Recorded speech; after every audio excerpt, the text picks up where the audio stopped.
Hello, leader. Joining me today is Kate MacKenzie.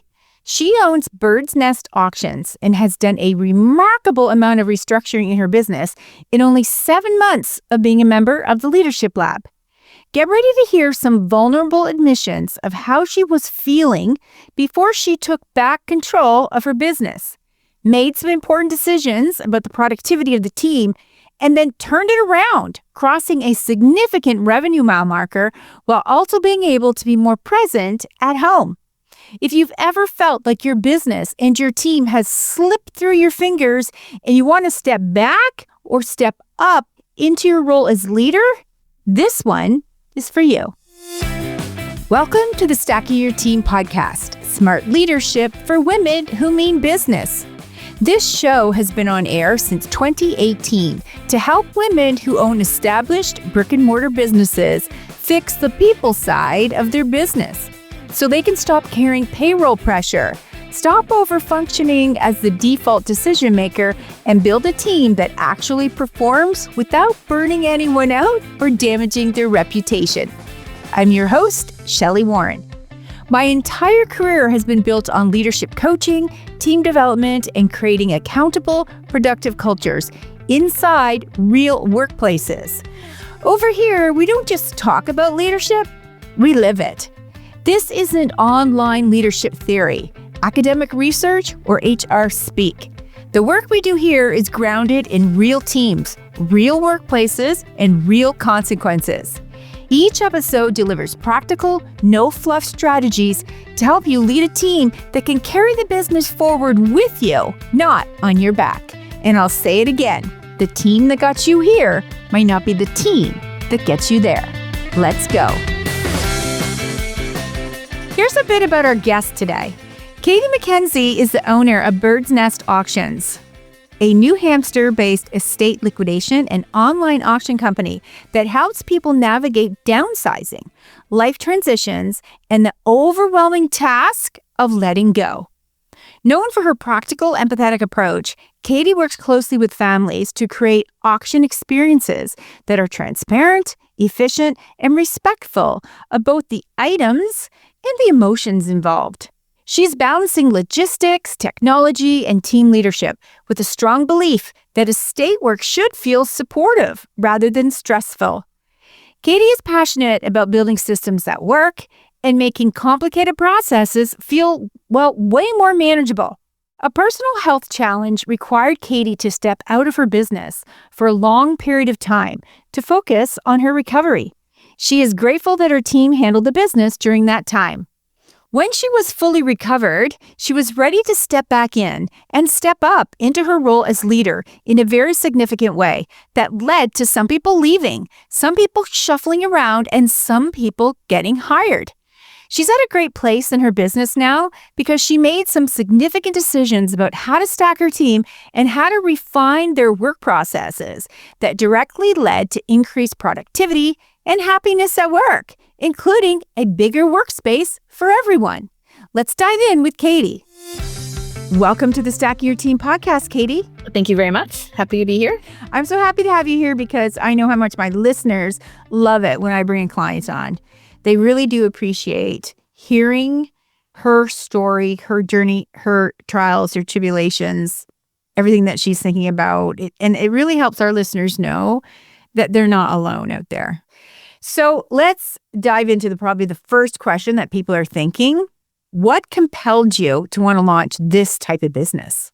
I had been spending a couple years trying to find something that would allow me to work from home because my kids were still daycare age and I just wanted to be home for them when they got off the bus. Like that was the goal. So I wanted to be able to set my own schedule. So while I was working an office job, I tried a little air plant and succulent business, doing craft fairs and all that kind of thing.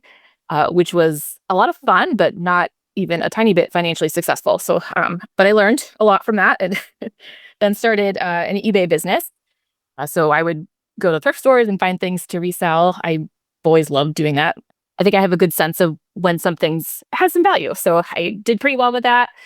And that's actually how I found out about the online auction world. I was shopping as a buyer myself when the pandemic came along and my kids were just I had to homeschool. I had a kindergartner, second grader at the time. And I just couldn't do my office job and handle that. And the uncertainty of what was going on was really bothersome to me. And I just decided to take control of the situation and start a business. Like, I knew about the auctions and I wanted to get into them, but I didn't have the experience yet. So I started doing consignment for people. I just posted on like our local Facebook group what I was doing. And I had one mom in particular who reached out and became a client of mine. So that's how it got started. Oh my gosh, and look at you now. So how many auctions do you host a year? I think we did 119 last year in 2025. Oh my goodness. So you offer full estate liquidations, right? For full estates when people pass on. You also do a lot of work with clients who are downsizing for a number of reasons. They're downsizing. And then you have this big consignment revenue stream as well. So for me personally, when I first met you, I was intrigued to learn more about you because I had lived the downsizing experience, and it is no joke in terms of elder care. When you've got a family home that was built by my grandparents, that then my parents had, that I grew up in, and now my dad passed, and now my mom needs to move into an apartment, and tag you're it, I was it. And it was just a big undertaking. And it took me months to do the traditional keep, toss, donate, all those decisions, and then renovate everything to get it ready. Because I ended up purchasing the house and it's now a tenant. And I've had the same tenant in there for, going on 6 years now. But it was a lot. And I remember when I met you, I thought, oh my goodness, like this is what I was missing. This is the person that I was missing in my life. And I really appreciate what you do, Katie. It is so stressful because it is so hard on everybody in the family. Even people that say, oh, not a big deal, just throw that thing out. Guess what? There's a brother that's, what did you throw the thing out for? Like it is a lot to deal with. And you're also trying to make a little bit of pincushion money to help support the original owner, like whether they're elderly or whether they're just, like a seniors couple that just wants to downsize and move into more of a senior living situation. So I am just thrilled that you chose that this was going to be your business and that all the people in your area are benefiting from it. Yeah, it was a good step for me. I really enjoy helping people. Like eBay, I still do eBay. It's still fun. But the face-to-face and being able to kind of be calm in the storm for people, like, because it is very stressful. There is a lot going on, a lot of moving pieces, a lot of opinions from other family. It's just nice to level set with our services. Right. But the thing is, so what you're doing, there's a lot of moving parts with it. So it's not just take a photo of this item, put it on eBay, sell it, make a lot of money, take a portion of the winnings and give another portion of it to the original owner. There's so much involved with that. And I have really enjoyed learning more about how you approach providing such a high level of care for your clients and their stuff, right? Because in our mind, it's stuff, but in their mind, it's treasures and it's memories and it's, like great grandma's buffet and Nana's china, all that kind of stuff. So when you thought about, oh my gosh, I can't do this myself, I need to start building a team around me. How did you initially, who was your first hire to come and help you? Maybe like a year and a half into the business, I was starting to get more auction clients. I was feeling just so overwhelmed with the work because it was just me. So I would be going into mostly smaller houses, smaller downsizes, but I was the only one taking photos, making the catalog, and it was too much. I was having to make multiple trips to people's homes during the week, and it was just feeling stressful. But I didn't know who to hire. I didn't know. I was still a young business, so I didn't know if I financially could afford it. It felt very scary to do that. At one of the sales, her name also Kate, introduced herself and said she was an eBay seller. And we got to talking, and I reached out to her and asked if she'd be interested in helping, and she was. So she was my first hire. And then, of course, we need some heavy lifting. There's heavy lifting involved, people. When you're moving around furniture and buffet cabinets and bicycles and all manner of things, you need some physically fit people on your team who can help not only lift and carry, but do it in a way that demonstrates respect for the item and the memories and even the value. Like, I mean, no joke, Katie, I've seen some of the things that you have for sale. They are high-end pieces, high-end valuable pieces. We can't afford to have them damaged. How do you go about finding that kind of help for your team? I guess it's often just like a hunch. Like I of course do interviews with people. I've gotten some word of mouth referrals for hires. But for the most part, I've just gotten really lucky. It's like I usually use Craigslist to find someone because the hours fluctuate depending on the workload. So it's not like a typical 9 to 5 job. It goes to the admin section, and I purposely word my questions so I can get a sense for how someone communicates, because I find if they're like a good writer, a good communicator, that usually extends their professional and well spoken, also good traits. And then I just see how it feels when I talk to them. I think when I first started hiring, I was coming into it like just willing to take any help that was coming my way. I wasn't as picky, but I've gotten more picky as time has gone on. And yeah, I don't know. I feel like I get a good sense. I can get a good read of people when I talk to them and have the interview. And then we also usually do like a trial day where we don't officially put them in our system, but we have them come work with us to see how they feel and how we feel together. So there's less pressure to make someone work that maybe doesn't work. And you also have photographers on your team too, right? And that's no joke. That is a significant component of the business, is taking there's a lovely photo of the item that positions it well for resale. Yes, and a noticed image if something has a crack, or they get the maker mark if it's even if it's hidden somewhere. Like they know to like zoom in on their phone to get the mark, because that can affect the value of the item significantly. So there is so much that goes into working this job. Like you do have to be kind and friendly, but also like fit and know your antiques a little bit, and just even if you don't, just have a sense of what's going to sell the item, because that's ultimately what we're trying to do for people.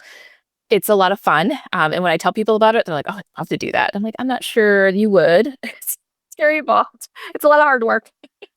We were like on the entire time we're on site with our clients. And there's some sweat equity involved.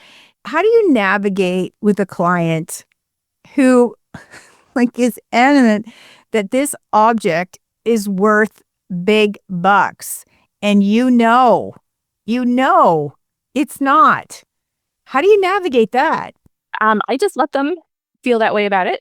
So like there's usually a few things that have some sentimental value, and so that gets conflated with sale value. But oftentimes there's other things. I'm not really worried about those few things, so people can choose to put a minimum on it, or I'll offer to watch the item for them. And like, if it doesn't get high enough for you, like we'll buy it back. No big deal. Just keep it. If it's just a few things, it's fine. If they're talking about that with like a lot of things, I'll usually tell them not to do an auction, because you're not going to be very happy with the results.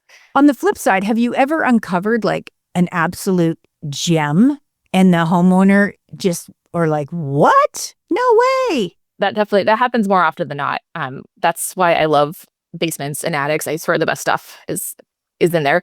Let's see. We had this old balloon bike. It was like a regular bike, but it was kind of made to look like a dirt bike. It's probably from the 1930s, 1940s. We pulled it out of a barn, and mind you, they were going to trash everything in this barn until we came through, and it sold for $5,000. Oh my goodness. Recently, we had a copy of The Little Prince that sold for $5,000. It was just in a box in a Ziploc bag.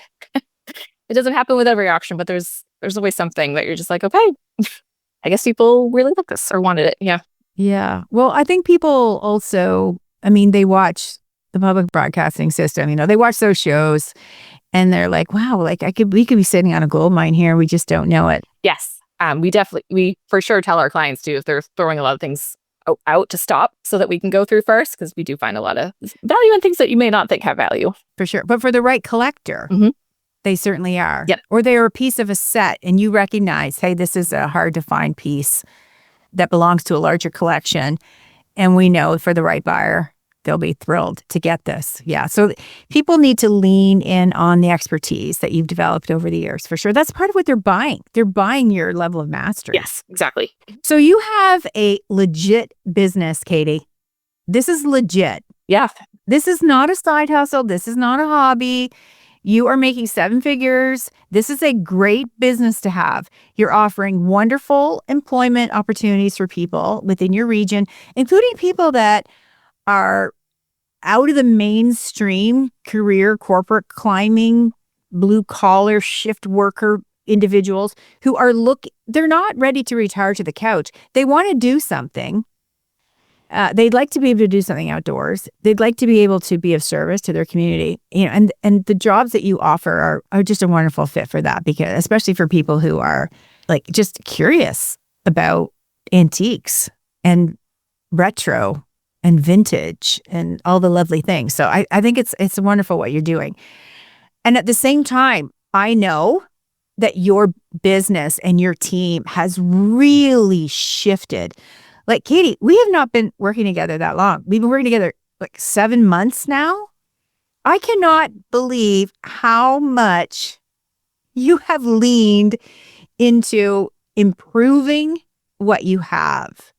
Now, you're not only improving things for the team, but you're improving things for yourself, which has that wonderful trickle-down effect to your boys and your husband. Exactly. Yep.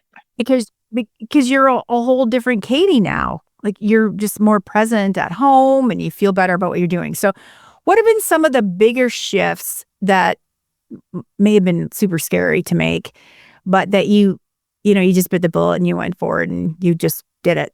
I think taking on new hires is probably the biggest one, because we started 2025, I had 4 employees. And by the end of 2025, it was 13. So that was a big shift. And you were really helpful in getting me to appreciate that this job was actually something really good for people, like that they would love to do. It wasn't just like, oh, please come help me. 'Cause that's often how I approached hiring. And it just, no wonder it didn't work that well. I had some longtime, people that had been with me for a couple of years and had really helped the business get to where it is leave. So I was in a position of hiring managers for the first time, and I usually just hire auction assistants first, and then they sort of evolve over time.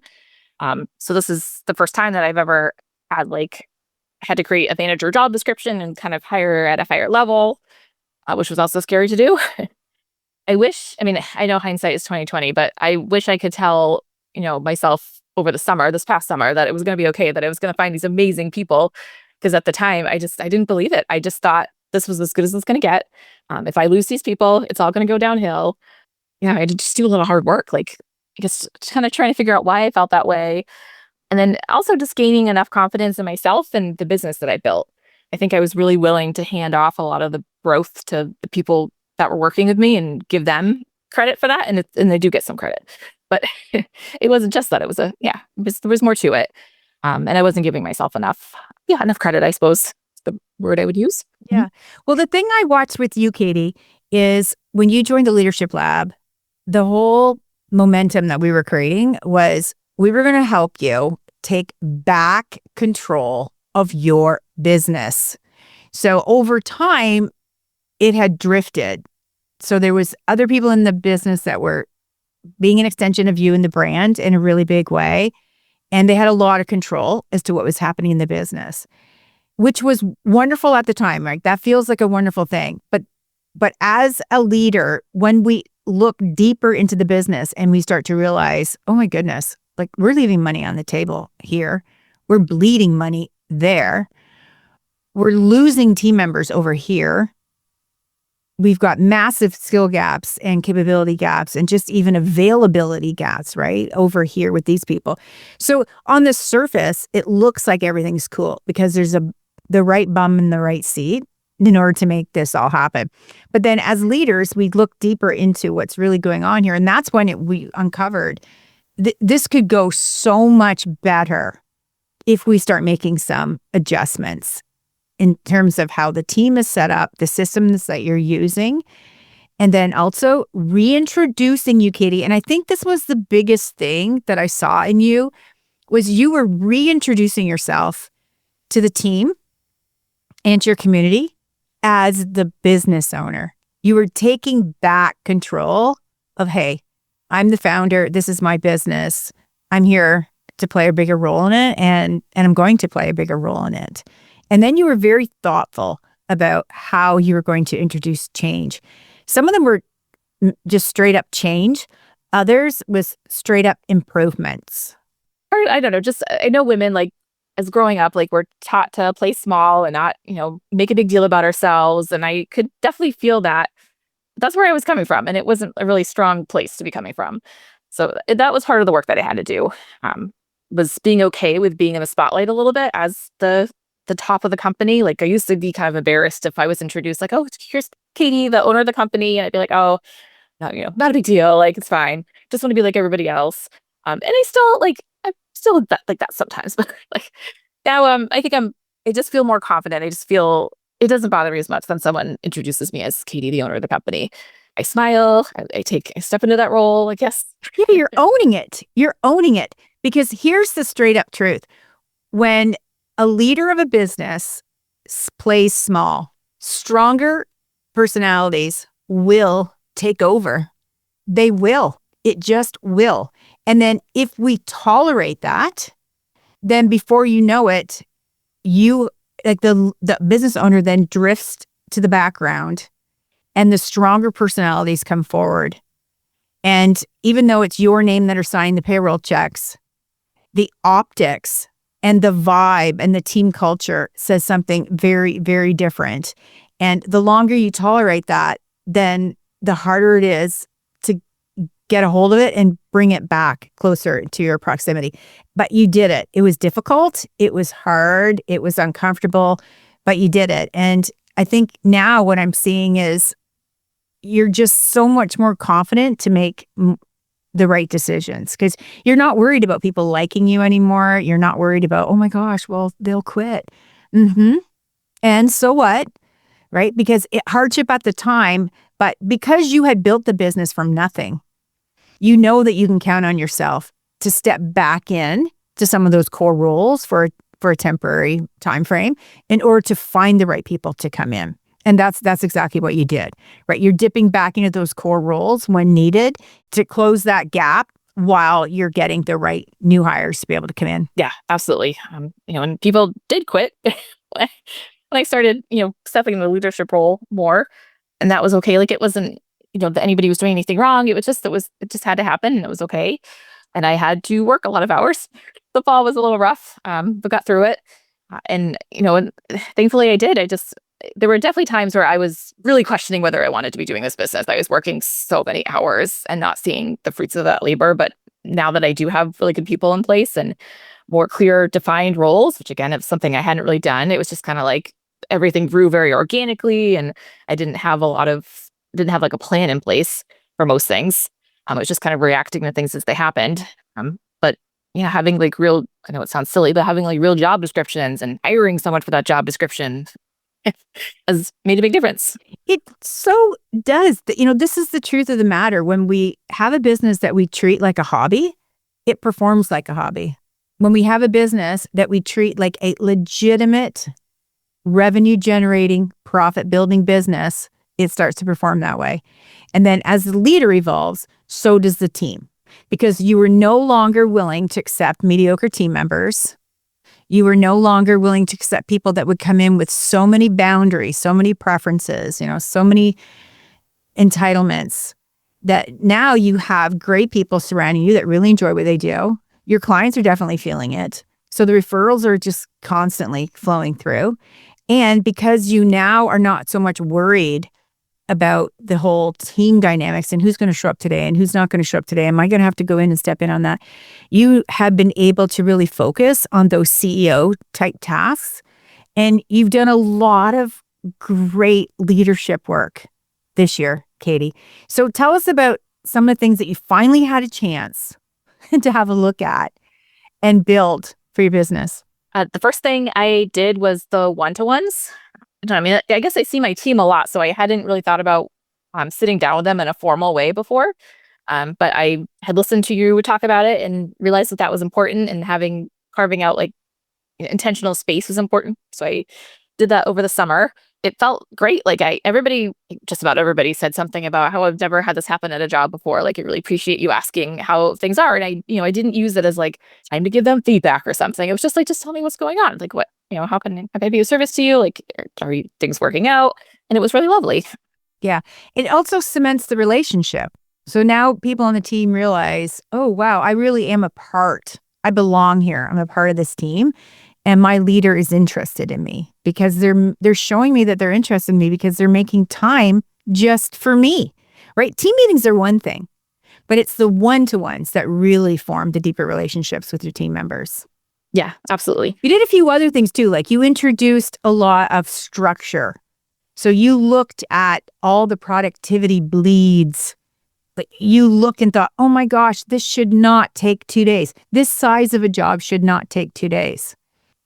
That person, that group of people that are working on that job, that should have been done within 3 hours. And because you now were able to think clearly and look broader, you were noticing, you're just noticing gaps in the business.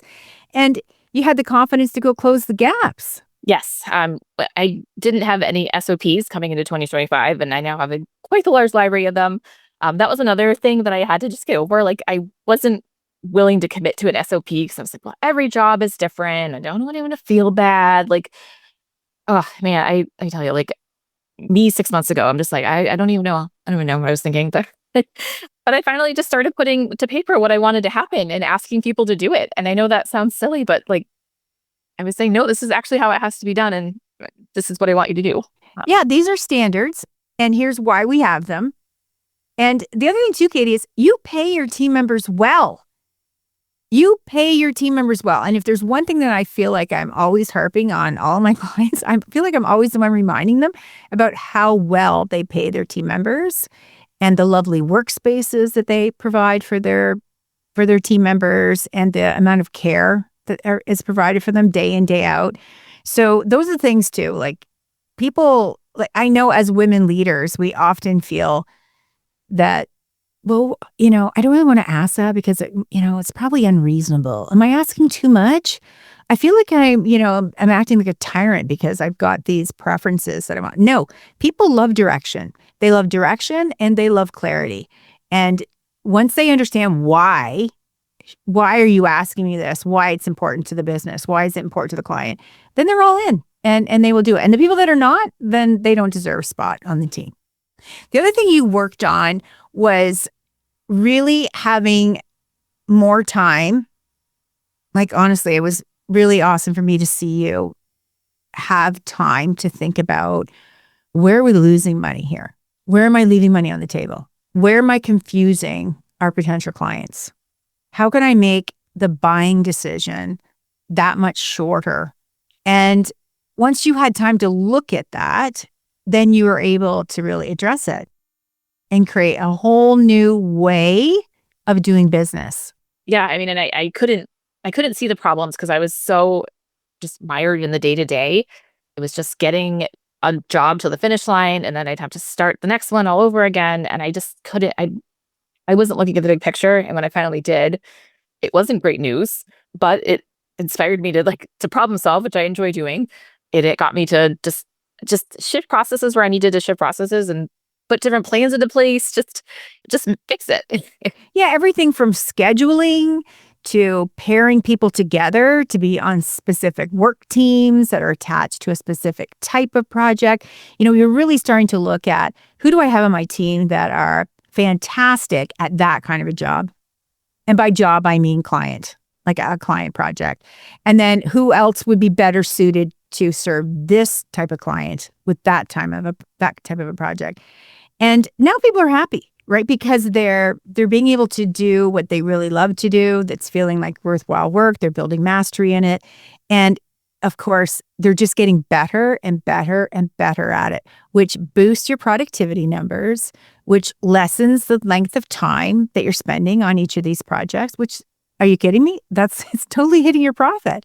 Like, it's absolutely hitting your numbers, your bottom line there. So the other thing that you did too is you had time to think about marketing assets, which was something that I remember when we first met, you knew that was a gap in the business. You had been relying on word of mouth and goodwill and connections, because you're very well connected, and so is your husband, right? Your family is well known in the community. But you also knew, hey, we don't do any marketing. We got to double down on some stuff here. But you didn't want to just throw some stuff out there. Right. I really enjoyed making marketing materials and coming up with plans. But again, I was just so busy doing the day-to-day stuff, I couldn't do it. One of the nice things of stepping back a little bit is that other team members were able to come in and develop new skills that they wouldn't have been able to if I was doing everything all the time. but it also freed me up to start creating more strong marketing materials, which is differing us from the competition. Not that there's competition per se, it's a friendly group of estate liquidators in our area, but just setting ourselves apart a little bit. And I think more importantly, helping me just clarify what our message is, what our service level is. That was important too. Yeah, sometimes we need to build these things to re-educate ourselves on what it is we're doing, and then we get recommitted to it, to the mission, the vision of it all. And then that's how we can, really regain that recommitment with our team members too. So even just, I really enjoyed working on that with you and having those back and forth conversations where you were really like coming into your own and just realizing like, yeah, like what we do here is incredible. The amount of care that we provide to our clients is incredible. We go above and beyond the call of duty. And I really loved watching you look at your pricing structure and realize, hey, there's a lot I could do here. Minor tweaks, minor positioning that is undoubtedly going to hit your bottom line. Yeah, that was, oh gosh, that took so many iterations to get to where we ended up, but I had to really like talk myself into it. I know when we were talking about changing the commission structure, I had mentioned that I was going to, I need to make a services guide. I need to that's going to sell this for people. And I started off with like basically a book where I was like trying to talk people into why this made sense. And I remember I told you I was working on it and you sent me a copy of something you had that was similar. And I opened it and went through it and I was like, okay, I need to say like a lot less. So went back to the drawing board, talked to my team, was asked, got some feedback on how things sounded and made lots of tweaks. There were so many revisions of this thing. But where we ended up, I was really happy and felt solid with. Oh yeah, it's wonderful. And that is a true business asset. So that is an actual asset. It's a tangible asset that becomes part of your business that's going to help grow your business and help scale it. And it becomes, the reliable messaging. It's reliable. So the only thing that you would ever need to really go in and revise that is if you decided to change your commission structure on your services. But other than that, that business asset is a foundation now of how you are going to continue to grow the business. So the other thing that was really awesome to watch you do this year, Katie, is to expand your team with the right people. You shared a holiday photo of you and your team with us in our Facebook group, and your peers in the Leadership Lab, they even talked about this with me on their one-to-ones.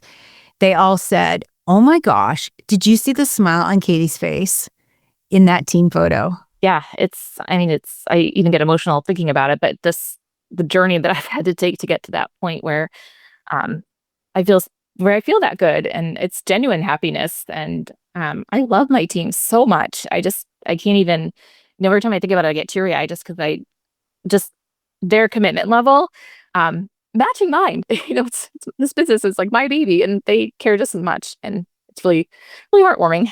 It is very heartwarming and it's undeniable. Like people that know you, when they look at that photo, it is so genuine how happy you are. And to be surrounded with a really great group of people that love what they get to do, they understand the impact that they have, they appreciate the job opportunities that you provided to them, and also the new workspace that you have now. So that was another new thing that you did. Like, Katie, oh my goodness, like the amount of things that you've done in 7 months, it's outstanding. So tell us about the workspace and how did you come to that decision and what did the team think? Give us all the big reveal. Sure. So beginning of 2025, we got our first office space so that we could do consignment auctions and shipping out of that space. Because before I had been out of my house, like I had a shipping station in my basement and we were using my garage to do consignment auctions. And I hated it. And I was trying to not ever have to do consignment, but it just seemed like a service offering people wanted to utilize. And that's for people that don't have like a house full of things, but still have things they want to sell. So we pool multiple people together into one auction. So I finally just bit the bullet. It was like, okay, this is clearly what people want. So we rented the office space, which I thought was huge and we would never have to leave. And of course we outgrew it within literal months. So this past December, we took over a new space, which is right in downtown Derry. And it's a nice old building. It's much bigger. It's a really beautiful space. And we're still setting it up it's just been nice seeing everybody like want to like give a little touch to it. Like our customer service assistant brought over a couch for us to use. Like we have other people like contributing, oh, here's some shelving. And it's just little, I don't know, all the things that people are giving to be a part of this. It's been a nice space together. That was actually where our holiday party was, in our new office space. Yeah, well, if you have team members that are bringing items to add to the workspace, that is a sure sign that they're not going anywhere. They feel like this is home. They feel like they found their place. They feel like they found their work buddies. They feel like they found their leader. Like all of those actions, Katie, those are not micro behaviors. Those are macro behaviors. Like they really are telling you that they really enjoy being part of your team, that whole sense of belonging. And I'm a big fan of having a workspace because it's a place where everyone can come together, roll up their sleeves together. They can collaborate. They can talk. That's where your deepest working relationships are formed. And it's where they get to see you in action. And it's where you get to watch them in action too. And it really does help cement the brand as well when you have a physical space. And I think that, it was just a natural progression in my mind of you taking back ownership of the business is to move the business out of your home, essentially, where your life is disrupted by your business, moving it away from the home, moving it into a real address, a real place. And then that's what's helping you transition back into being mom as you pull in the driveway of being home. Like you're just able to be Katie at home versus Katie, the business owner. Right. Yes. That is probably my work for this year is creating more separation and defining that better. Like being off when I come home. That's my goal. Yeah. But you made the big leaps with setting the team up to where it really needed to be, where, the brand deserved it to be, giving them everything they need to be successful, setting up all those systems, and then creating a new workspace for everyone to make that separation. So I'm happy to hear, though, that one of your big goals for 2026 is to really start working more on that, that whole like leave it behind mentality, putting some boundaries in and being able to focus on family and friends when you're not the business. Yeah. So overall, how are you feeling about yourself with the amount of work that you've done, the amount of decisions that you've made in such a short amount of time? I'm dying to know, what did your husband say? Did he notice anything different? Yes. Certainly this month in particular, I finally was able to like just breathe. I feel like I've been running a marathon this past year because we did make a lot of changes. That I've never been someone that doesn't, I love change. Like if I see something is wrong, I'm usually pretty quick to correct it and do something else. So yeah, I guess the downside of that is the work that's involved to make the change. So I spent a lot of time doing that, obviously, but it's paid off. I have people now who can kind of take the torch and do some of that work instead. And I think the work for me this year is just going to be just prioritizing the right things, convincing myself that not everything is a priority and has to be done right now.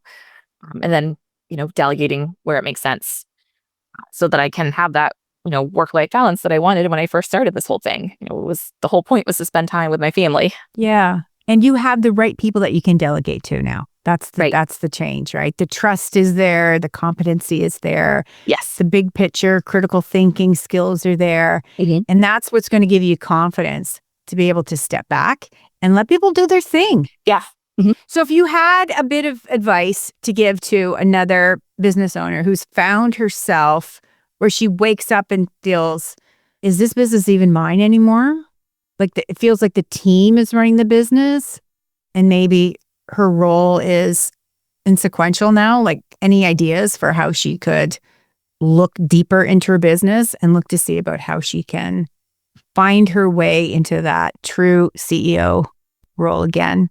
Yeah, and honestly, it would be to get some support, to get some outside help. When you're just so mired in the day-to-day and you can't see a way out, you really need someone to come in and shine a light and give you a path and a guide. I generally don't think I would be I would absolutely not be in this place if it wasn't for your health, in particular. So it's like when you have problems in your business, you can talk to your employees, but it could be stressful for them to know about all the things that are going on, and it doesn't it probably doesn't feel good to them to think like, oh, is this job going to go away? Like, is everything okay? So you really have to find someone else to talk to. And I'm glad that I took that leap, even though I felt like I wasn't ready to have a business coach. Like I felt like my business was just, I don't know, I didn't run things efficiently enough or didn't do certain things. And so, that wasn't true. So. It certainly wasn't true. And the thing that is always the same with anyone that comes into the leadership lab, they're all coming from the same place. Things just are not right. They can feel it. Things are not in a place where they thought that they would be at this point in their business. And they're ready to do the work. They're ready to do the work to turn it around, get it back on track, and then be able to move into the next phase of development for the business. And sometimes that means maintaining what they have, not losing it, right? That for a lot of people, that's what it means. I feel like I'm on the edge of, I'm going to lose this business. And I don't want to. I want to save it, maintain it, nurture it, and continue to have it be a longstanding, viable business. Help me do that. Yeah, for sure. Not everybody wants to get to 8 figures. Not everybody wants multiple locations. Not everybody wants 60 team members. And that's fine. But we really have to have a space for us to stop and think, well, what is it that you really do want? And have that match each individual person beautifully, and then go make the plan to go do it for sure. And you did, Katie. Like I am genuinely impressed at the amount of work that you've been able to do in such a short amount of time. It's remarkable. Well, how can people learn more about you and see you in action and have a look at some of these incredible items that you have for sale? Yes. So birdsnestauctions.com under our website. Our service is listed there, and you could also get to our current auctions from there as well. And we do ship. So. Yes. Well, thank you so much, Katie, for doing this kind of work. I feel like if I'd lived closer to you, I would have been an ideal client for you. Probably a couple of times I would have been an ideal client for you. I have a potential, my mother-in-law is in her 90s now, and I'm going to go through the exact same thing. The exact same process is going to come back to me. I definitely feel like I know more now than I did with my own parents, but we need people like you in the world. We're so overwhelmed in those situations. And then having people like you in our corner it just makes the world a difference. So I'm thrilled to see that you are able to continue to move your business forward and have such a large footprint in your area. Thank you so much. I appreciate all the support. I think you can tell that the work that Katie and her team do, well, it's very near and dear to my heart because I've lived it. I didn't have a resource like Katie to take care of things on my behalf. It was months of lugging and slugging and fretting over the decisions I made to clear out my parents' home. So I want to encourage you to follow Katie on Instagram and Facebook. All of her links are in the show notes. Pop over to her Bird's Nest auction website and have a look at how her expertise can lighten your load, including the heavy mental load of moving on. And if you're ready to turn things around in your business like Katie did, we're welcoming new members into the Leadership Lab right now. Don't wait for next month, next quarter, or next year. Join us now and instantly feel better prepared to lead differently by visiting stackingyourteam.com. If today's episode helps you see your leadership in a new way, I'd love to hear about it. Come connect with me on Instagram, where I'm at Stacking Your Team, and tell me what's troubling you about your team right now. And hey, if you're tuning into this podcast because you work somewhere and you want to develop your leadership skills, I invite you to start following our sister company, Thousand Islands Leadership Consulting. Check us out on Instagram or LinkedIn so you can chart your course to the next level of leadership. This is Ellie. Come back next Tuesday. My Mimi will have another episode for you.